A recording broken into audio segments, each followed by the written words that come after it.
right, my name is Chang. I'm a professor in the Department of Renewable Resources.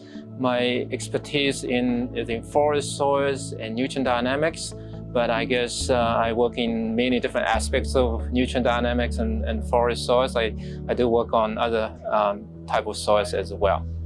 So in terms of what is the biochar, biochar is a material that's been produced through a process what we call pyrolysis.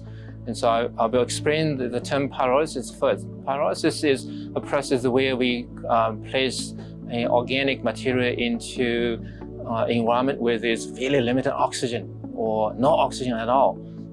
The less oxygen there is, the better. And that helps with producing the material or conserving some of the organic matter. Because if there's full oxygen, the material will be burnt right away and you leave behind a lot of ash.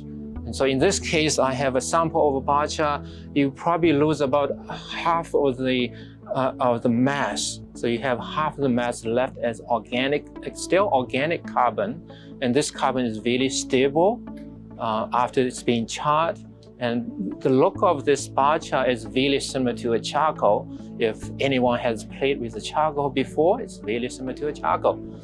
In terms of how a biochar can be used, in my lab, we have been doing some research trying to understand if biochar can suppress the emission of greenhouse gases.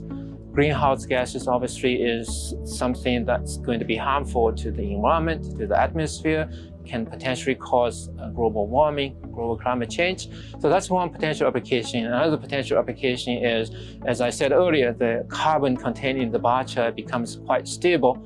If the carbon is contained in the original biomass, like a wheat straw or a corn straw, the carbon is really highly decomposable. It's really easily decomposed. So the carbon contained in that straw will be released back to the atmosphere really quickly.